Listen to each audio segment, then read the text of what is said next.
this were a powered aeroplane, he'd be thinking about getting the wheels down again to land now, but he's an aerobatic balloonist.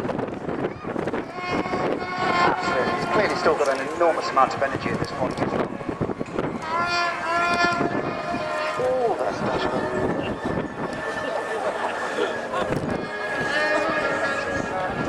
He's completely mad.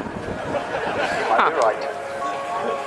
He's got the little wheel down underneath the centre of the fuselage there, and he's going to land it into wind. I think he'll be landing off this one. Now, I think he probably won't have enough airspeed